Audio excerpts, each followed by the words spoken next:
हो चुका आगाज रण का, युग बदलने की तैयारी है। जीत उसी की होगी जिसका संघर्ष जारी है, जिसका संघर्ष जारी है। हेलो नमस्कार दोस्तों, आप सभी का हमारे YouTube channel today current information पर स्वागत है। साथियों, क्लास 10th के लिए जो आपके आरबीएसई बोर्ड के द्वारा वार्षिक परीक्षा हेतु आपके जो मॉडल पेपर जारी कर दिए गए हैं, तो साथियों इसमें हम बोर्ड द्वारा जारी मॉडल प्रश्न पत्र परीक्षा 2023 के लिए मॉडल पेपर पहला माध्यमिक परीक्षा कक्षा 10th सामाजिक विज्ञान को हल करने वाले हैं। तो आप सभी दोस्तों का हमारे इस यूट्यूब चैनल पर स्वागत है। अपने सभी दोस्तों को ज़्यादा से ज़्यादा जोड़िए। और मैं ये बताना चाहूँगा कि आपकी जो संजीव डेस्क वर्क आती है, उस डेस्क वर्क के अंदर 9 मॉडल पेपर है और 9 के 9 मॉडल पेपर मैं वीडियो के माध्यम से आपको हल करवाऊंगा। और इसके साथ इसकी जो पीडीएफ है, हमारे एक ग्रुप बनाया हुआ है, क्लास आरबीएसई क्लास 6 से लेकर के 12 तक का एक ग्रुप है, उसके अंदर हम सेंड कर देंगे। तो आप चैनल को सब्सक्राइब कर लीजिए और इसी के साथ आप हमारे टेलीग्राम ग्रुप को ज्वाइन ज़रूर कर दीजिए। और इसके नीचे वीडियो के नीचे आपको लिंक मिल जाएगा, वहाँ से आप जुड़ जाइए।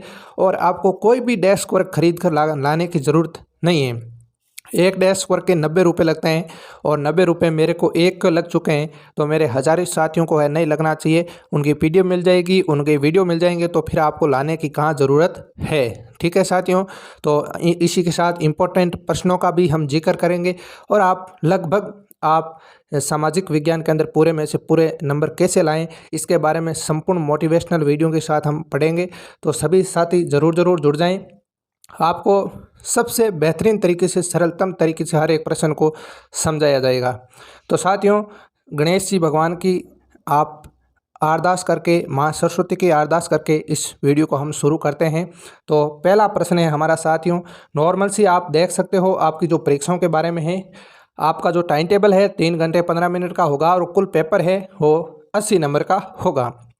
तो 80 में से 80 हम लेकर के आएंगे और हमारे माता पिता के नाम को रोशन हम ज़रूर करेंगे।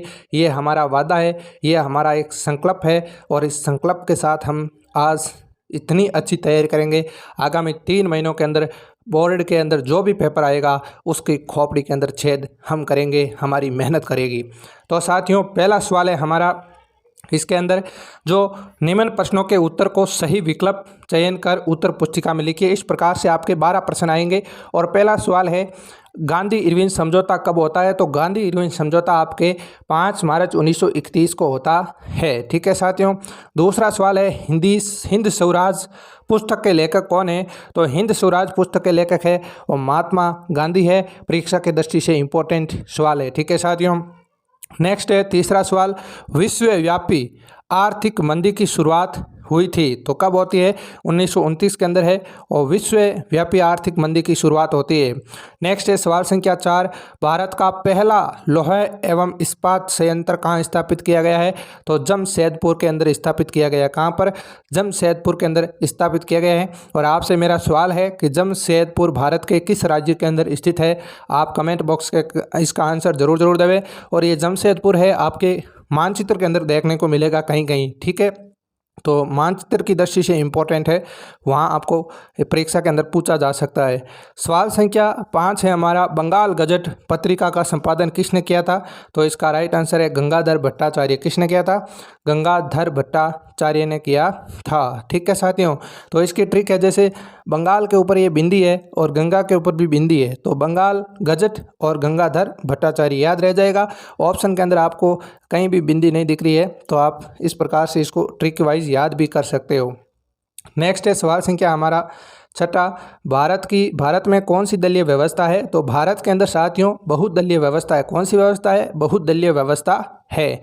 सवाल संख्या 7, सामाजिक विभाजन अधिकांशतः आधारित होते हैं। तो सामाजिक विभाजन है वो अधिकांशतः किस पर आधारित होते हैं? जन्म पर आधारित होते हैं। किस पर आधारित होते हैं साथियों?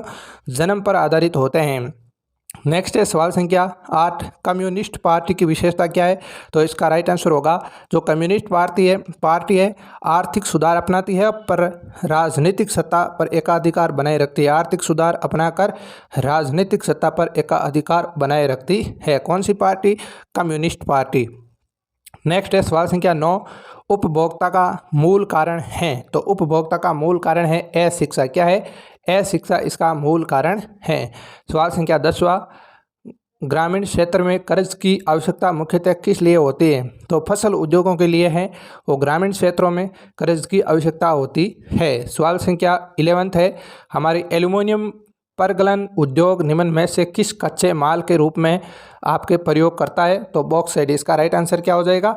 बॉक्साइट। सवाल संख्या 12, निम्न में से कौन सी विभिन्न देशों के बीच परस्पर संबंध और तीव्र एकीकरण की प्रक्रिया है? तो साथियों, विभिन्न देशों के बीच परस्पर संबंध और तीव्र एकीकरण की जो प्रक्रिया होती है उसे क्या कहते हैं? वैश्वीकरण कहते हैं। सीधा सा एग्जाम के अंदर सवाल आ सकता है, वैश्वीकरण किसे कहते हैं या वैश्वीकरण से आप क्या समझते हो? तो इसका राइट आंसर बताना है कि विभिन्न देशों के बीच परस्पर संबंध एवं तीव्र एकीकरण को ही क्या कहते हैं? वैश्वीकरण कहते हैं। क्या कहते हैं? वैश्वीकरण कहते हैं। नेक्स्ट हमारा आगे खालिस्तान का दूसरा सवाल आने वाला है। तो खालिस्तान के अंदर पहला है, भारतीय निर्माताओं द्वारा बनाए गए जो विज्ञापन हैं उन्हें क्या कहते हैं? स्वदेशी के राष्ट्रवादी संदेश के वाहक बन गए थे। तो साथियों, भारतीय निर्माताओं द्वारा बनाए गए विज्ञापन स्वदेशी के राष्ट्रवादी संदेश के वाहक बन गए थे। तो इसका यहाँ पर स्वदेशी बीच के अंदर खालिस्तान के अंदर आएगा। दूसरा खालिस्तान है, यहाँ पर भारत में विदेशों को भेजे जाने वाले श्रमिक है वो गिरमिटिया नाम से जाने जाते थे। तो भारत से जो विदेशों में भेजे जाने वाले श्रमिक थे उन्हें क्या कहते थे? उन्हें साथियों गिरमिटिया कहते थे। क्या कहते थे? गिरमिटिया कहा जाता था। तो आपको याद रखना है गिरमिटिया क्या है, कि भारत से विदेशों में भेजे जाने वाले श्रमिकों को क्या कहते हैं? गिरमिटिया कहते हैं। क्या कहते हैं? गिरमिटिया। तीसरा खालिस्तान है, धर्म को राजनीतिक से कभी अलग नहीं किया जा सकता है। ये शब्द किसने कहा है? ये शब्द महात्मा गांधी ने कहा है। किसने कहा है? महात्मा गांधी ने कहा है। क्या कहा है साथियों? कि धर्म को राजनीति से कभी अलग नहीं किया जा सकता है। नेक्स्ट है चौथा खालिस्तान, औसत आय को प्रति व्यक्ति जारी करता है। ठीक है, औसत आय को कौन जारी करता है? प्रति व्यक्ति आय भी कहते हैं। औसत आय को साथियों प्रति व्यक्ति आय कहते हैं। ठीक है, ये थोड़ा सा कंफ्यूज हो गया था, नीचे वाला बोल दिया मैंने कि औसत आय है उसको क्या कहते हैं? प्रति व्यक्ति आय भी कहा जाता है। और भारत में करेंसी नोट है उनको कौन जारी करता है साथियों? तो भारतीय रिजर्व बैंक करता है। ठीक है, कौन करता है? भारतीय रिजर्व बैंक करता है।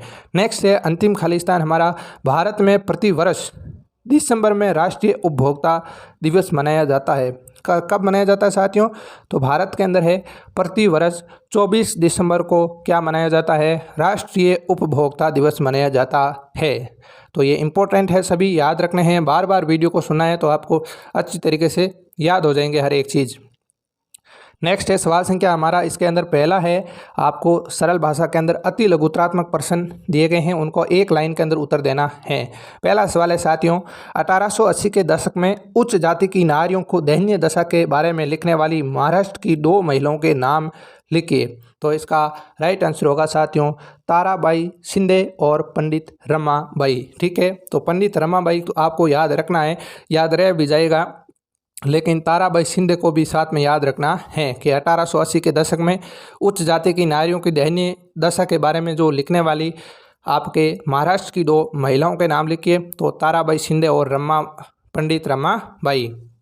सवाल संख्या दूसरा है, प्रथम विश्व युद्ध पहला आधुनिक औद्योगिक युद्ध था, कोई एक कारण लिखिए। तो इसका एक कारण लिखना है साथियों।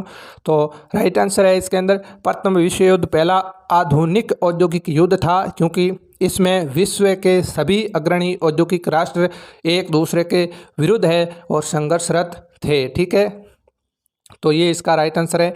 नेक्स्ट है सवाल संख्या 3, आदि औद्योगिकरण से आप क्या समझते हैं? तो साथियों इसका राइट आंसर है कि आदि औद्योगिकरण से आशय हैं औद्योगिकरण से पहले बाजार के लिए उत्पाद कारखानों के स्थान पर घरों में हाथों से बनाए जाते थे।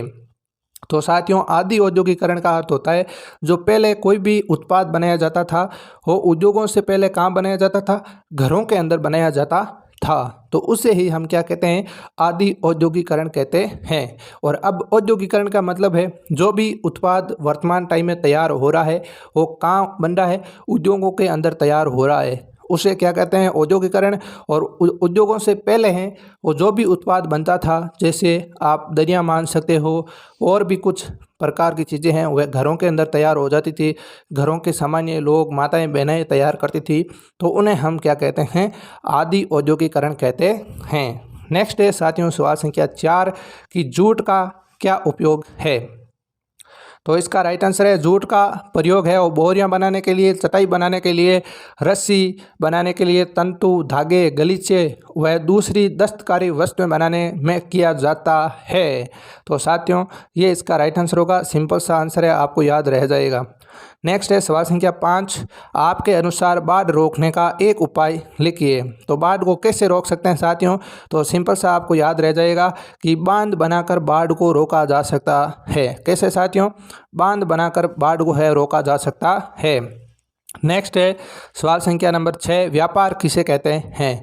तो राज्यों व देशों में व्यक्तियों के बीच वस्तुओं का आदान प्रदान क्या कहलाता है, व्यापार कहलाता है। याद रखना है साथियों, व्यक्तियों वह देशों में, राज्यों वह देशों में व्यक्तियों के बीच वस्तुओं का आदान प्रदान करना क्या कहलाता है, व्यापार कहलाता है। एक राज्य से किसी वस्तु को दूसरे राज्य में बेचना और एक देश से किसी वस्तु को दूसरे देश में बेचना, तो वह क्या होता है, व्यापार होता है। ठीक है। नेक्स्ट है क्षेत्रीय दल क्या है। क्षेत्रीय दल क्या है, तो साथियों संघीय इकाइयों में से सिर्फ एक इकाई में अस्तित्व रखने वाले राजनीतिक दल को क्षेत्रीय राजनीतिक दल कहा जाता है। क्षेत्रीय दल किसे कहते हैं साथियों, जो संघीय इकाइयां हैं उनमें से सिर्फ एक इकाई में अस्तित्व रखने वाले जो राजनीतिक दल होते हैं उन्हें क्षेत्रीय राजनीतिक दल कहा जाता है। ठीक है। जैसे अलग अलग क्षेत्र के अंदर अलग अलग राजनीतिक दल होते हैं। जैसे संघीय इकाइयों की बात करें तो बड़े दल कांग्रेस बीजेपी है। इसके अलावा बात करें आरएलपी की, तो आरएलपी एक क्षेत्रीय दल के रूप में राजस्थान के अंदर उभरा है, तो इसको हम गिन सकते हैं। लेकिन राज्य सरकार के द्वारा इसे ऑफिशियल रूप से राजनीतिक दल का दर्जा मिल चुका है। ठीक है साथियों। नेक्स्ट है सवाल संख्या 8, लोकतंत्र के कोई 2 लाभ लिखिए। तो लोकतंत्र के 2 लाभ क्या है साथियों, एक तो उत्तरदायित्व है, ठीक है, और वैध शासन व्यवस्था होती है। लोकतंत्र है जनता के प्रति उत्तरदायी है, और लोकतंत्र के अंदर जितनी भी जनता है उनको वैध शासन करने की क्या है, व्यवस्था है, करने का अधिकार है। हर प्रकार की स्वतंत्रता उनको मिलती है लोकतंत्र के अंदर। ठीक है। सवाल संख्या 9 है, लोकतंत्र की कोई 2 चुनौतियां लिखिए। तो पहली चुनौती है साथियों लोकतंत्र के विस्तार को चुनौती है, और लोकतंत्र को मजबूत करने की चुनौती है। तो लोकतंत्र के विस्तार के अंदर चुनौतियां आ रही है और लोकतंत्र को मजबूत करने की चुनौतियां आ रही है। जो आगे साथियों हम विस्तार से पढ़ेंगे, बड़े प्रश्नों के अंदर ये विस्तार से प्रश्न आएंगे तो छोटे प्रश्न क्लियर हो जाएंगे। और इसी के साथ में जितने भी बड़े प्रश्न आएंगे उनमें छोटे प्रश्न बनाने की भी आपसे गुजारिश करूँगा, और मैं बोल दूंगा, लेकिन आप अपनी नोटबुक में ज़रूर ऐड कर लेना, क्योंकि छोटे प्रश्नों को लगभग हम इतने छोटे प्रश्न बना लेंगे, लगभग आपके 2-3 हज़ार छोटे प्रश्न बन जाएंगे। तो सभी ऊपर वाले तो नंबर आपके पूरे में से पूरे आने चाहिए। नेक्स्ट है सवाल संख्या 10, सकल घरेलू उत्पाद किसे कहते हैं। साथियों बोर्ड परीक्षाओं के अंदर कई बार आ चुका है सकल घरेलू उत्पाद, इम्पोर्टेंट है, तो याद अच्छी तरीके से आपको इसकी परिभाषा कर लेना है। तो परिभाषा है साथियों कि एक वर्ष में 3 क्षेत्रकों के उत्पादनों के योगफल को देश का सकल घरेलू उत्पाद कहते हैं। ये उत्पादित सभी अंतिम वस्तुओं व सेवाओं को मौद्रिक मूल्य होता है। तो परिभाषा क्या है साथियों कि एक वर्ष में 3 क्षेत्रकों के उत्पादनों के योगफल को देश का सकल घरेलू उत्पाद कहते हैं, और यह उत्पादित सभी अंतिम वस्तुओं व सेवाओं का मौद्रिक मूल्य होता है। नेक्स्ट है साथियों तृतीय क्षेत्र से आप क्या समझते हो। प्राथमिक क्षेत्रक और तृतीय क्षेत्रक और द्वितीय क्षेत्रक और तृतीय क्षेत्रक, ये 3 क्षेत्रक होता है। और तो तृतीय क्षेत्रक पूछा है हमें क्या होता है, तो साथियों तृतीय क्षेत्र में विभिन्न गतिविधियों वस्तुओं के बजाय सेवाओं को सर्जन करती है, और इसलिए इसे सेवा क्षेत्रक भी कहा जाता है। तो आपसे सवाल, छोटा सवाल ऐसे भी बन सकता है कि सेवा क्षेत्रक किसे कहते हैं, तो आपका राइट आंसर होगा जो सेवा क्षेत्रक है वो तृतीय क्षेत्र को कहते हैं। और प्रश्न पूछा है तृतीय क्षेत्रक किसे कहते हैं या इसे आप क्या समझते हो, तो तृतीय क्षेत्रक में विभिन्न गतिविधियों वस्तुओं के बजाय सेवाओं को जो सर्जन करती है। ठीक है, इसीलिए इसे सेवा क्षेत्र भी कहा जाता है। नेक्स्ट है साथियों सवाल संख्या 12, मानव विकास रिपोर्ट किसके द्वारा प्रकाशित की जाती है? तो इसका राइट आंसर हो जाएगा यूएनडीपी के द्वारा है, वो मानव विकास रिपोर्ट है वो तैयार की जाती है। तो साथियों मानव विकास रिपोर्ट किसके द्वारा जारी होती है? यूएनडीपी के द्वारा जारी होती है। तो यूएनडीपी क्या है, ऐसा सवाल आए तो साथियों हिंदी के अंदर इसका पूरा नाम है संयुक्त राष्ट्र विकास कार्यक्रम, ठीक है। और अंग्रेजी के अंदर बात करें तो यू का मतलब होता है यूनाइटेड, ठीक है। एन का मतलब नेशनल, डी का मतलब डेवलपमेंट, पी का मतलब प्रोग्राम, यानी साथियों यूनाइटेड नेशनल डेवलपमेंट प्रोग्राम, संयुक्त राष्ट्र विकास कार्यक्रम। ये परीक्षा के अंदर इसका पूरा नाम भी पूछा जाता है। नेक्स्ट बात करता हूं मैं आपके लघुतरात्मक प्रश्नों की, जो 4 से लेकर के 16 तक है और इसको 50 शब्दों के अंदर एक प्रश्न को लिखना है। पहला सवाल है रूमानीवाद क्या है? तो साथियों इसका राइट आंसर है रूमानीवाद एक ऐसा सांस्कृतिक आंदोलन है जो एक विशेष प्रकार की राष्ट्रीय भावनाओं का विकास करना चाहता है। रूमानीवाद भावनाओं, अंतर्दृष्टि और रहस्यवादी भावनाओं पर जोर देता है और इसने साझा सामूहिक विरासत की अनुभूति और साझा सांस्कृतिक अतीत को राष्ट्र का आधार बनाने पर बल दिया है। तो ये रूमानीवाद है, इसको मैंने एक बार आपको समझाया है नॉर्मल तरीके से, और इसकी जो पीडीएफ है आपको मिल जाएगी। पीडीएफ से बार बार आपको पढ़कर याद कर लेना है, क्योंकि अगर सारे एक चीज़ को लंबे तरीके से लेंगे तो वीडियो 2 घंटों का हो जाएगा। तो इसी को ध्यान में रखते हुए मैं आपके साथ शॉर्ट में चल रहा हूँ। नेक्स्ट है साथियों 5वां सवाल, ब्रिटेन वुड्स समझौता क्या है? तो ब्रिटेन वुड्स समझौता साथियों क्या है, इंपॉर्टेंट सवाल है।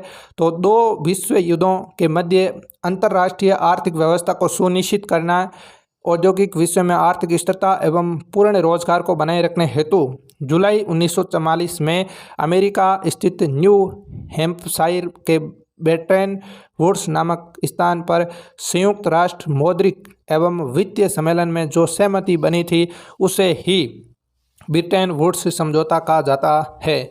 तो साथियों सिंपल सा याद रखना है कि 2 विश्व युद्धों के मध्य जो अंतर्राष्ट्रीय आर्थिक व्यवस्था को सुनिश्चित करने औद्योगिक विश्व में आर्थिक जो स्थिरता एवं पूर्ण रोजगार को बनाए हेतु जो जुलाई 1944 में अमेरिका स्थित न्यू हैम्पशायर के ब्रिटेन वुड्स नामक स्थान पर संयुक्त राष्ट्र मौद्रिक एवं वित्तीय सम्मेलन में जो सहमति बनी थी उसे ही क्या कहते हैं, ब्रिटेन वुड्स समझौता कहा जाता है।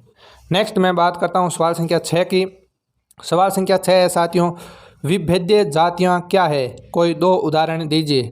तो साथियों विभेद्य जातियाँ यानी वह जातियों जिनकी संख्या घट रही है। क्या घट रही है?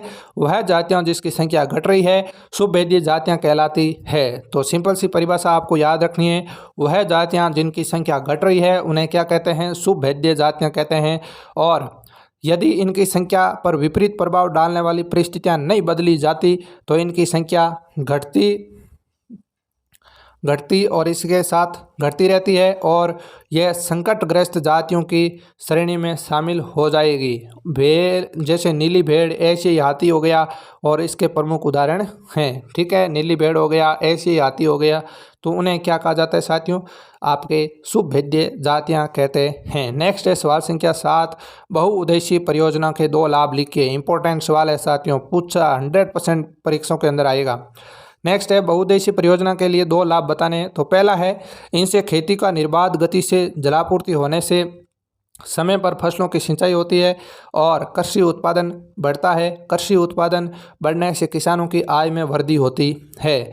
तो साथियों बहुउद्देशीय परियोजना यानी जो आपकी नदियां होती है वहां पर बांध बना करके परियोजना निकाली जाती है, उसमें से नहरें निकाली जाती है, नहरों में से लिफ्टें तैयार होती है और लिफ्टों के माध्यम से या नहरों के माध्यम से किसानों के खेतों के अंदर जलापूर्ति होती है। और जलापूर्ति होती है तो किसानों की जो फसलों की जो सिंचाई होती है वह अच्छी होती है। इसी के साथ कृषि का उत्पादन बढ़ेगा और कृषि का उत्पादन बढ़ेगा तो किसानों की आय में भी वृद्धि होगी। तो ये बहुउद्देशीय परियोजना सरल भाषा के अंदर आपको इस प्रकार से याद रखना है।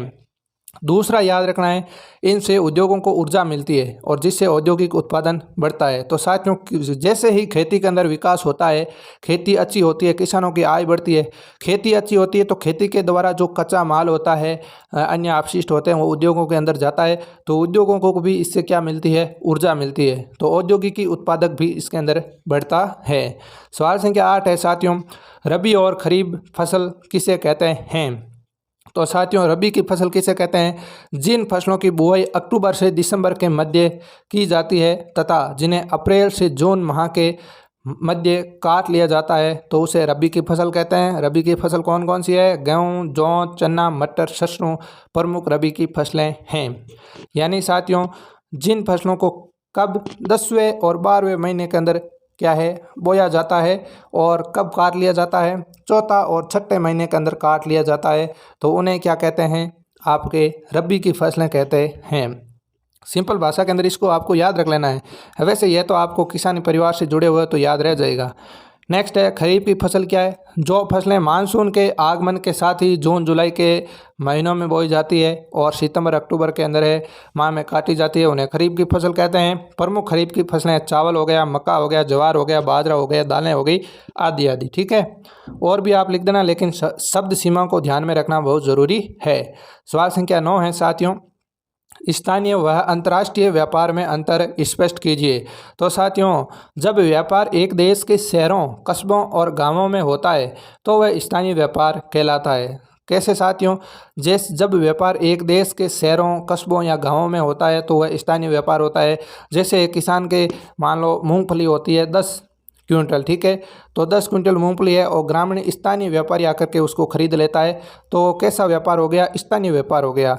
अगर मान लो एक किसान के 10 क्विंटल आपके मूंगफली होती है और एक विदेश से व्यापारी आता है और ख़रीद कर लेके जाता है, तो वह क्या हो गया? अंतर्राष्ट्रीय व्यापार हो गया। विदेश का मतलब होता है जैसे अमेरिका हो गया, ब्रिटेन हो गया, ऑस्ट्रेलिया हो गया, विदेश यानी दूसरे देश। ठीक है साथियों, तो ये स्थानीय और अंतर्राष्ट्रीय व्यापार के अंदर फर्क होता है। लेकिन इसके अंदर जब व्यापार एक देश का दूसरे देश के वस्तुओं और मुद्राओं के माध्यम से होता है तो उसे अंतर्राष्ट्रीय व्यापार कहते हैं। तो ये सिंपल सी परिभाषा थी। 10वां सवाल है, लोकतंत्र में सत्ता की साझेदारी क्यों आवश्यक है? तो साथियों लोकतंत्र के अंदर सत्ता की साझेदारी क्यों आवश्यक है? तो लोकतंत्र में राजनीतिक हिंसा और राजनीतिक अस्थिरता से बचने तथा राजनीतिक व्यवस्था के स्थायित्व हेतु सत्ता की साझेदारी आवश्यक है। दूसरा पॉइंट है, लोकतंत्र में सभी समूह सत्ता की भागीदारी के माध्यम से शासन व्यवस्था से जुड़े रहते हैं और जिससे कार्यकुशलता बनी रहती है। तो इसीलिए साथियों लोकतंत्र में सत्ता की साझेदारी आवश्यक है। सवाल संख्या 11, किस प्रकार सामाजिक अंतरों में लोकतंत्र सुदृढ़ होता है? तो साथियों लोकतंत्र में सामाजिक अंतरों की राजनीतिक अभिव्यक्ति एक सामान्य बात है और इसी से विभिन्न छोटे सामाजिक समूह अपनी ज़रूरतों और परेशानियों को जाहिर कर सरकार का ध्यान अपनी तरफ, सामाजिक समूह अपनी ज़रूरतों परेशानियों को अपनी तरफ खींचते हैं और सामाजिक अंतरों के यह अभिव्यक्ति ऐसे अंतरों के बीच संतुलन पैदा कर लोकतंत्र को सुदृढ़ करती है। जो सामाजिक संगठन होते हैं वो अपनी परेशानियां, अपनी ज़रूरतों को एकता के साथ है और सरकार का जो ध्यान है अपनी तरफ खींचती है, तो इससे जो लोकतंत्र होता है वो सुदृढ़ होता है। तो सिंपल भाषा के अंदर इसको याद रखना है। नेक्स्ट है सवाल संख्या 12, दबाव समूह और आंदोलन में क्या अंतर है? तो साथियों इसके अंदर आपको अंतर बताना है। तो दबाव समूह को संगठन मजबूत होता है, दबाव समूहों का संगठन मजबूत होता है, जबकि आंदोलन में संगठन ढीला ढाला होता है। ठीक है, दूसरा है दबाव समूह में फैसले है औपचारिक ढंग से किए जाते हैं। दबाव समूह होता है उसके अंदर फैसले औपचारिक ढंग से होते हैं, जबकि आंदोलनों में अनौपचारिक ढंग से वो फैसले होते हैं। नेक्स्ट है तीसरा, दबाव समूह को फैसले आंदोलन के फैसले की तुलना में कम लचीले होते हैं। ठीक है, और चौथा पॉइंट है, आंदोलन जनता की स्वतः स्फूर्ति भागीदारी पर निर्भर है, जबकि दबाव समूह नहीं है।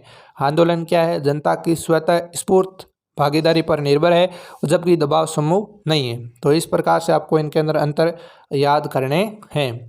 सवाल संख्या 13 है, आर्थिक विकास क्या है? प्रति व्यक्ति आय और राष्ट्रीय आय की परिभाषा लिखिए। तो साथियों आर्थिक विकास क्या है? पहले तो इस चीज़ को समझो।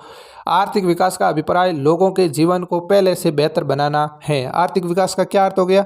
लोगों के जीवन को क्या है? पहले से बेहतर बनाना है। अब बात करते हैं प्रति व्यक्ति आय का अर्थ होता है राष्ट्रीय आय को कुल जनसंख्या से भाग देने पर प्राप्त आय को व्यक्ति या प्रति व्यक्ति आय कहते हैं। क्या साथियों? राष्ट्रीय आय को कुल जनसंख्या से भाग देने पर प्राप्त आय को प्रति व्यक्ति आय कहते हैं। ठीक है, नेक्स्ट बात करूंगा मैं राष्ट्रीय आय की। तो राष्ट्रीय आय क्या है? तो एक लेखा वर्ष में किसी देश में उत्पादित अंतरिम वस्तुओं और सेवाओं के बाजार मूल्य के जोड़ को राष्ट्रीय आय कहते हैं। तो तीनों परिभाषाएं आपको अच्छी तरीके से याद रखना है। सवाल संख्या 14 है साथियों, खुली बेरोजगारी और प्रच्छन्न बेरोजगारी में विभेद कीजिए। इंपॉर्टेंट सवाल है साथियों, खुली बेरोजगारी और प्रच्छन्न बेरोजगारी। पहला है साथियों, खुली बेरोजगारी में व्यक्ति पूरी तरह बेरोजगार रहते हैं, जबकि प्रच्छन्न बेरोजगारी में व्यक्ति रोजगार पर तो लगे होते हैं किंतु उत्पादन में उनका कोई योगदान नहीं होता है। दूसरा है साथियों, खुली बेरोजगारी स्थायी प्रकृति की होती है, जबकि प्रच्छन्न बेरोजगारी है वो अस्थायी प्रकृति की होती है। तो दोनों याद रखने हैं, खुली बेरोजगारी और प्रच्छन्न बेरोजगारी। ठीक है। नेक्स्ट है सवाल संख्या 15, मुद्रा आवश्यकताओं के दोहरे संयोग की आवश्यकता को समाप्त कर देती है, व्याख्या कीजिए। तो साथियों, मुद्रा द्वारा सभी वस्तुओं तथा सेवाओं की विनिमय दर निर्धारित होती है। अतः कोई भी व्यक्ति अपनी वस्तु बेचकर मुद्रा प्राप्त कर उस मुद्रा से अन्य आवश्यक वस्तुएं कर सकता है, यानी खरीद सकता है, और इस प्रकार मुद्रा आवश्यकताओं के दोहरे संयोग की आवश्यकता को समाप्त कर देती है। तो याद रखना, मुद्रा द्वारा है वो सभी, यानी रुपये पैसे होते हैं, उनके द्वारा सभी वस्तुओं और सेवाओं को विनिमय दर निर्धारित होती है।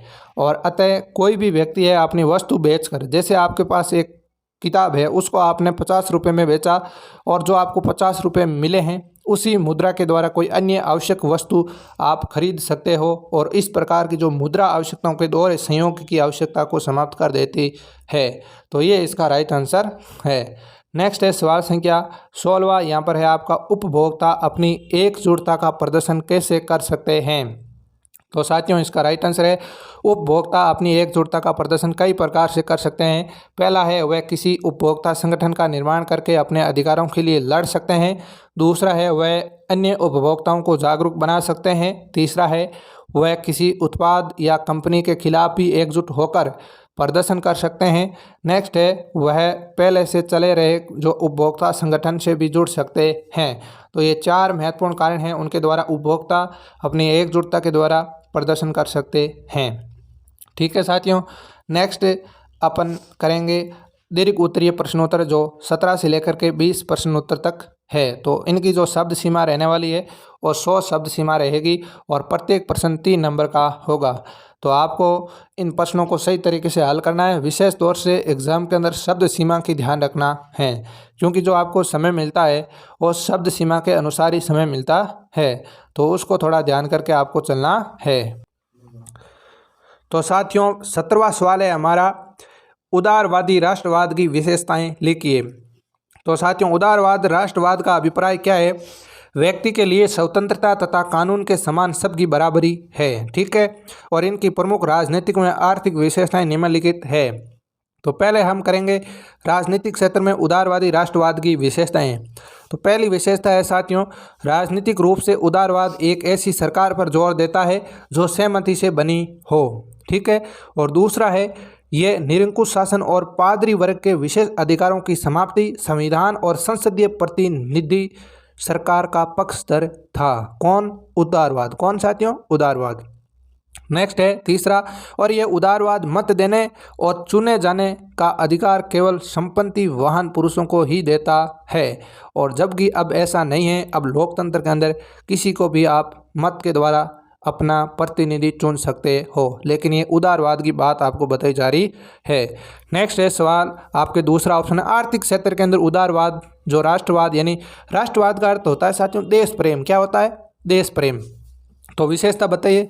तो नेक्स्ट पहला है, इसके अंदर उदारवादी निजी संपत्ति के स्वामित्व को अनिवार्य बना देता है।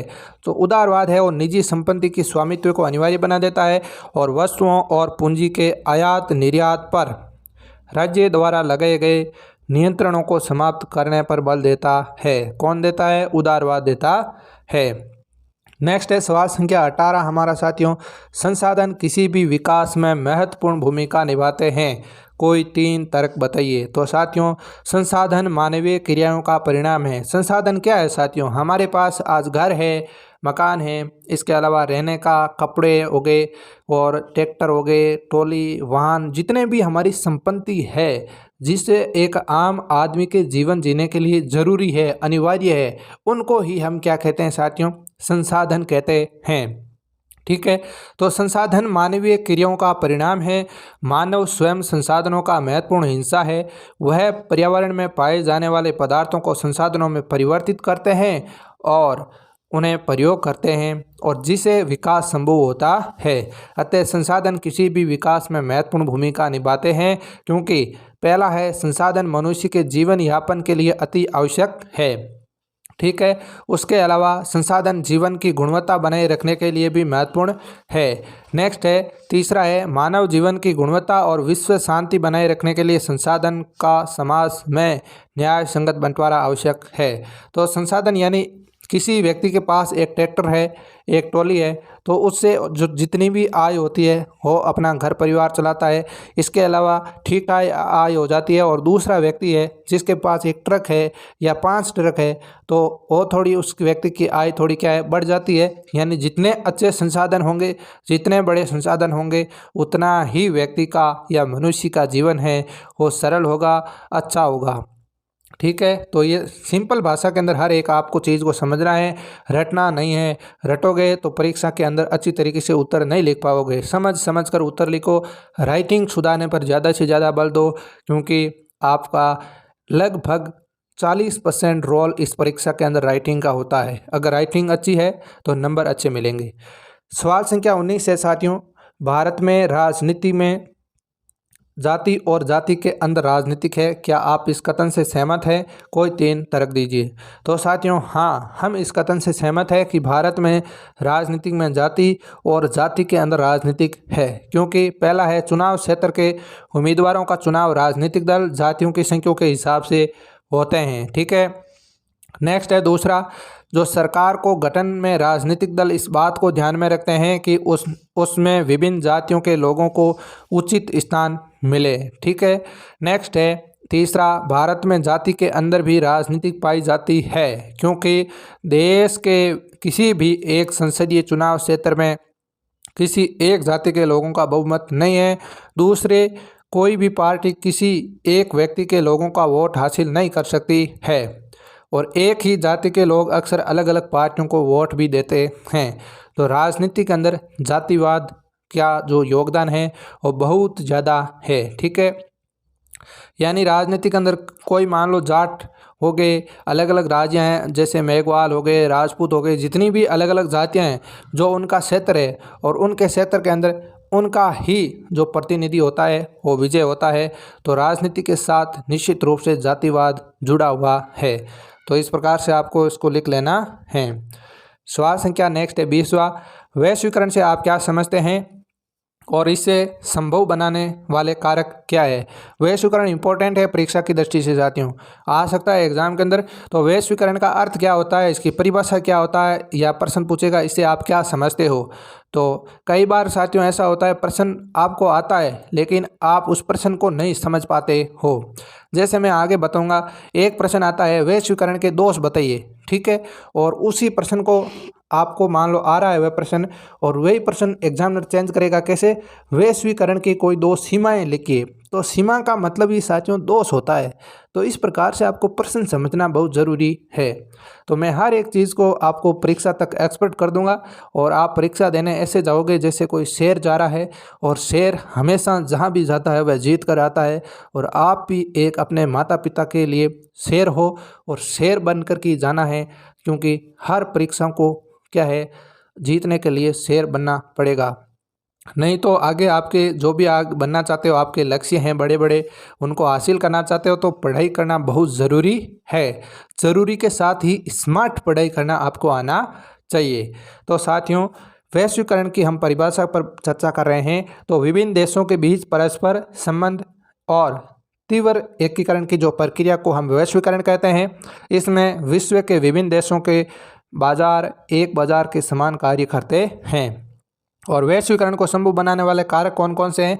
तो पहला कारक है कौन सा साथियों? सूचना प्रौद्योगिकी का विकास। तो सूचना प्रौद्योगिकी के तहत दूर संचार हो गया, कंप्यूटर, इंटरनेट आदि की सहायता से संपूर्ण विश्व में सरलता से संपर्क किया जा सकता है एवं व्यापार भी किया जा सकता है, जिससे वैश्वीकरण की तीव्र जो गति होती है वो तीव्र हुई है। क्यों? सूचना और संचार प्रौद्योगिकी ने विभिन्न देशों के बीच सेवाओं के उत्पादन के प्रसार में मुख्य भूमिका निभाई है। इसी के साथ परिवहन प्रौद्योगिकी में तेज उन्नति, यानी साथियों परिवहन प्रौद्योगिकी में उन्नति से लंबी दूरियों तक वस्तुओं को कम लागत पर तीव्र पहुंचाया जा सकता है और जिसके फलस्वरूप तीव्र वैश्वीकरण संभव हो पाया है। तो साथियों सूचना आप कैसे कह सकते हो कि कंप्यूटर के द्वारा जो वैश्वीकरण है वो वैश्वीकरण हो रहा है। तो साथियों में हम क्या चला रहे हैं, ये यूट्यूब पर आपको वीडियो डाल रहे हैं और यूट्यूब का आपने नाम भी सुना है। तो यूट्यूब असली कंपनी किस देश की है? अमेरिका देश की है। और चला कौन रहे हैं? हम भारतीय रहे हैं। और आपको इसके साथ हम क्या है वीडियो के माध्यम से आपकी जो भी समस्या है उनको सॉल्व कर रहे हैं। तो उसके बदले में हमें क्या मिल रहा है साथियों? जो अमेरिका की कंपनी है हमें पैसे देती है। क्या देती है? पैसे। तो ये एक प्रकार का एक देश से दूसरे देश के साथ क्या है संबंध जुड़ा, और संबंध के साथ ही क्या है उनकी जो आजीविका भी चल रही है। तो यही वैश्वीकरण है। इसी प्रकार अनेक देश के अंदर है कार्य है हो रहे हैं, सरलतम तरीके से हो रहे हैं। तो आप इसे समझ चुके होंगे। अगर हमें एक देश से दूसरे देश में जाना है तो इसके लिए क्या पैदल जा सकते हैं? नहीं। क्या बस में जा सकते हैं? नहीं। तो इसके लिए क्या व्यवस्था की है? आप हवाई जहाज़ के अंदर जा सकते हैं। तो ये परिवहन प्रौद्योगिकी में तेज उन्नति हुई है। तो हवाई जहाज़ क्या चलता है आजकल? ऑटो यानी कंप्यूटर से चलता है। ठीक है, तो कंप्यूटर से वो उतनी तेज़ तरीके से चलता है, कम समय के अंदर जहां आपको पहुंचना है वहां पहुंचा देता है। तो इस प्रकार से ये आपको है वैश्वीकरण के आंसर लिखना है। अब साथियों हमारा दय खंड है और दय खंड के अंदर निम्नात्मक प्रश्न है। निम्नात्मक प्रश्नों की संख्या साथियों 21, 22 यानी 2 प्रश्न होंगे और इसी के साथ दोनों प्रश्न अथवा के अंदर होंगे। तो इनको आपको थोड़ा अच्छी तरीके से लिखना है। इसी के साथ जो इम्पोर्टेंट प्रश्न होंगे उनको मैं आपके साथ शेयर भी करूँगा। तो सवाल संख्या 21 है, विभिन्न राजनीतिक नेता पृथक निर्वाचिका के सवाल पर क्यों बंटे हुए हैं? तो साथियों पृथक निर्वाचिका के प्रश्न पर राजनीतिक नेताओं का बंटा हुआ होना, तो इसका कारण क्या है? भावी विधानसभाओं में प्रतिनिधित्व के प्रश्न पर राजनीतिक नेताओं में तीव्र मतभेद हैं। मुस्लिम नेता हो या पिछड़े हुए वर्गों के नेता पृथक निर्वाचिका के समर्थक थे, परंतु हिंदू महासभा कांग्रेस के नेता पृथक निर्वाचिका के विरुद्ध थे। ठीक है, पृथक निर्वाचक का अर्थ होता है पृथक चुनाव, यानी अलग अलग क्षेत्रों में अलग चुनाव, अलग अलग जाति के साथ अलग चुनाव। इसके लिए जो विरोध थे उनके पीछे क्या कारण थे वो हम जानते हैं। पहली बात करते हैं हम मुस्लिम लीग के नेताओं द्वारा पृथक निर्वाचिका का समर्थन। ठीक है, तो मुस्लिम लीग के नेताओं की मान्यता थी कि भारतीय मुसलमान सामाजिक, आर्थिक, शैक्षिक और राजनीतिक क्षेत्रों में पिछड़े हुए हैं, अतः उनके राजनीतिक हितों की रक्षा के उद्देश्य से पृथक निर्वाचिका की व्यवस्था बनाई रखी जाए। और अनेक मुस्लिम नेता भारत में अल्पसंख्यकों के रूप में मुसलमानों की स्थिति को लेकर चिंतित थे और उनको भय था कि बहुसंख्यक हिंदुओं का वर्चस्व स्थापित होने पर उनकी जो संस्कृति है, उनको पहचान है उनकी वो नष्ट हो जाएगी। मोहम्मद अली जिन्ना, मोहम्मद इकबाल आदि मुसलमानों की मांग का नेतृत्व कर रहे थे। वह कह रहे थे कि हमारी संस्कृति को, हमारी पहचान को बचाने के लिए हमें पृथक निर्वाचन का क्या करना चाहिए? देना चाहिए, उनका हमें समर्थन मिलना चाहिए। दूसरा कारण है दलीय नेताओं द्वारा पृथक निर्वाचिका का समर्थन। तो साथियों अनेक दलीय नेता पिछड़े हुए वर्गों की समस्याओं का अलग राजनीतिक समाधान ढूंढना चाहते थे। कांग्रेस ने लंबे समय तक दलितों की समस्या पर ध्यान नहीं दिया और इसलिए उन्होंने दलित वर्ग के लिए पृथक निर्वाचिकों की मांग की। दलितों के पृथक नेता थे डॉक्टर अंबेडकर ने दूसरे गोलमेज सम्मेलन में भी पृथक निर्वाचन की व्यवस्था पर बल दिया था। तो पहला तो याद रखना है आपको, दलितों के नेता कौन थे? तो आपके डॉक्टर भीमराव अंबेडकर थे।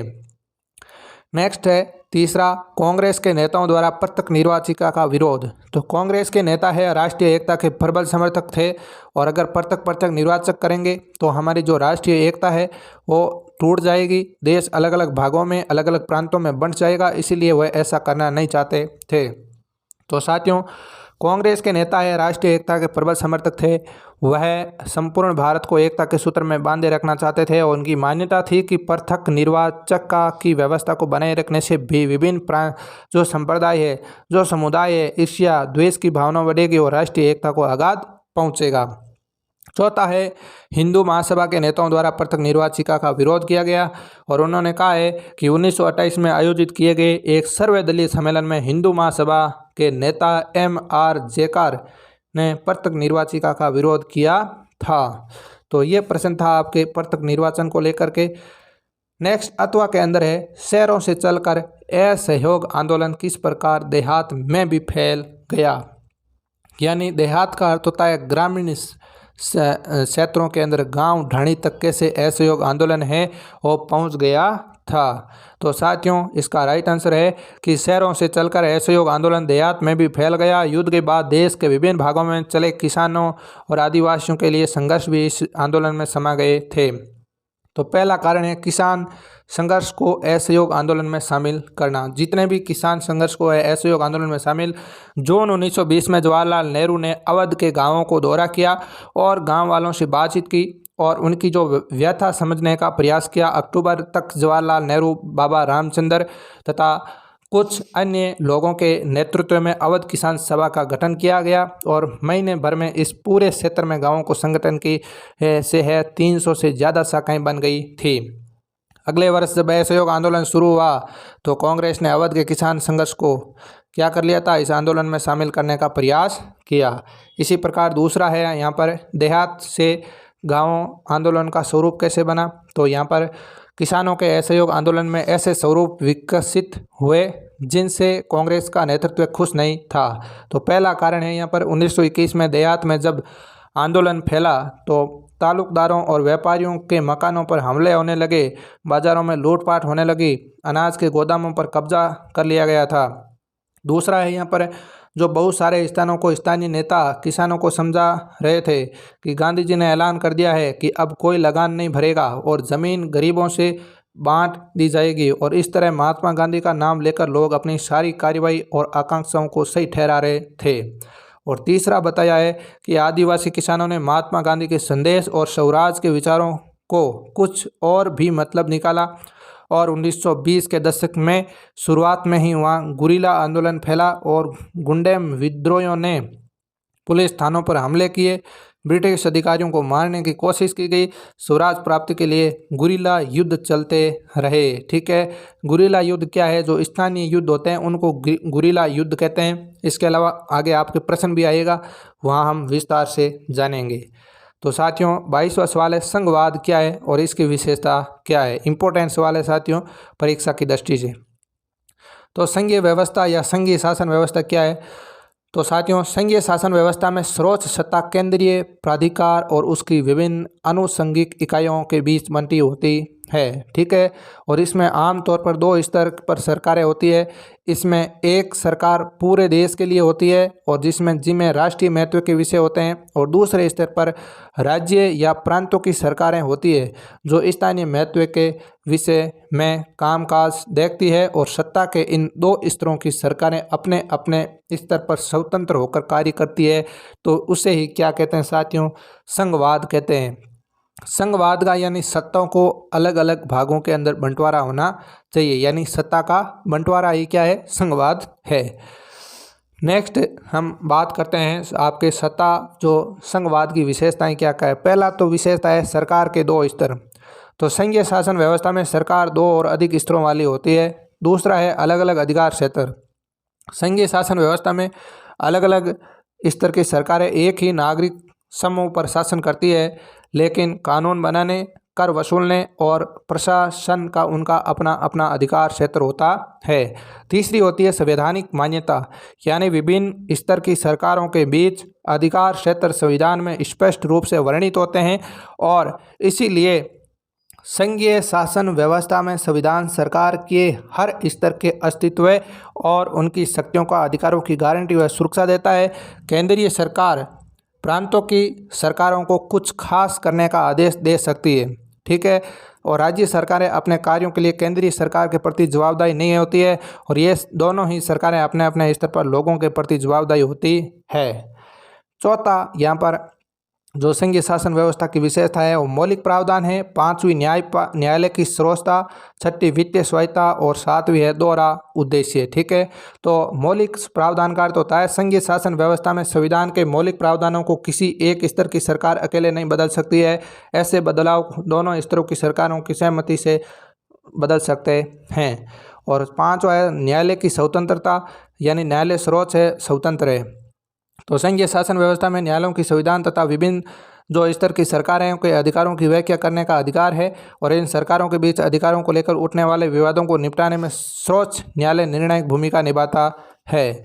और वित्तीय स्वायत्तता यानी वित्तीय स्वतंत्रता, संघीय शासन व्यवस्था में वित्तीय स्वायत्तता निश्चित करने के लिए विभिन्न स्तर की सरकारों के लिए राजस्व के अलग अलग स्रोत निर्धारित होते हैं।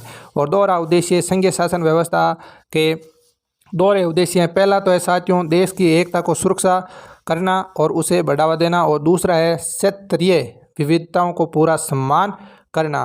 तो ये संघीय यानी संघीय व्यवस्था की क्या है, दोहरे उद्देश्य हैं। इसी के साथ साथियों अपना अगला प्रश्न है अथवा के अंदर स्थानीय शासन व्यवस्था के विभिन्न स्तर कौन कौन से हैं और इसके गठन की प्रक्रिया भी बताइए।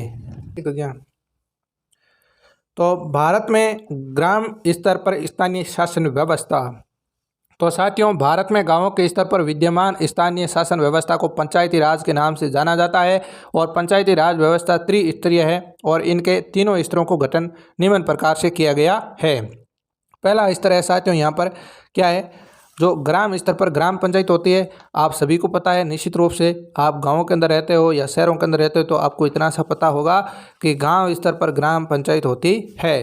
तो प्रत्येक गांव या गांव के समूह के एक ग्राम पंचायत होती है, और ये एक तरह की परिषद है जिसमें कई सदस्य और एक अध्यक्ष होता है।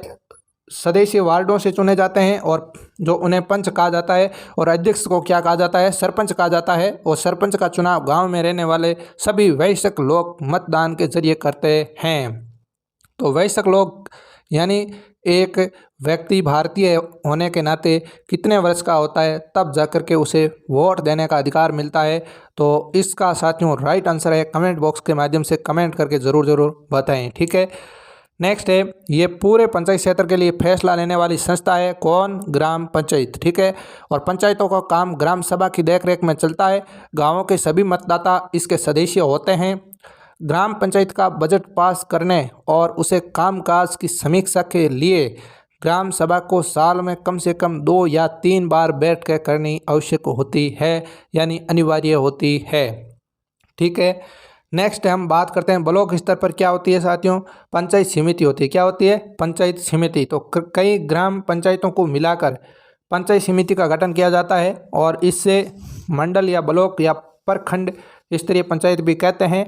और इसके सदस्यों का चुनाव इलाके के मतदाताओं द्वारा किया जाता है, जिसे हम क्या कहते हैं, एमएलए कहते हैं। क्या कहते हैं, एमएलए या विधायक कहते हैं। नेक्स्ट है तीसरा जिला परिषद। तो किसी जिले की सभी पंचायत समितियों को मिलाकर जिला परिषद का गठन होता है, और जिला परिषद के अधिकांश जो सदस्यों का चुनाव होता है जिला परिषद का प्रमुख जिला प्रमुख कहलाता है, जो इस परिषद का राजनीतिक प्रधान होता है। जिला परिषद में उस जिले से लोकसभा और विधानसभा के लिए चुने गए सांसद या विधायक तथा जिला स्तर की संस्थाओं के कुछ अधिकारी भी सदस्य के रूप में होते हैं। नेक्स्ट बे ऑप्शन के अंदर हमें नगरों में स्थानीय शासन व्यवस्था कैसे होती है। तो स्थानीय शासन जो संस्थाएं सरकार शहरों में भी काम करती है, और छोटे शहरों में नगर पालिका होती है।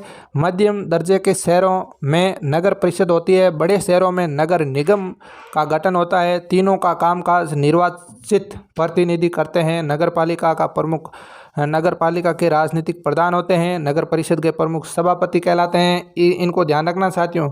और नगर निगम के जो पदाधिकारी को हम क्या कहते हैं, मेयर कहते हैं। क्या कहते हैं, मेयर कहते हैं।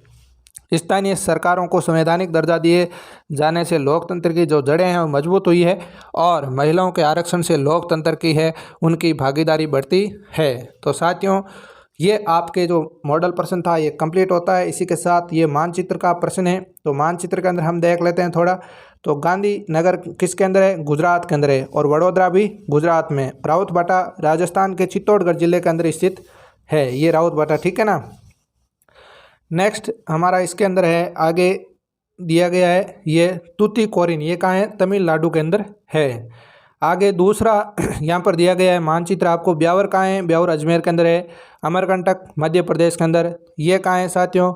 तुमकुरु, ये आपके है कर्नाटक के अंदर। और सुंदरगढ़ ये किला है, ये कहाँ है? उड़ीसा के अंदर है।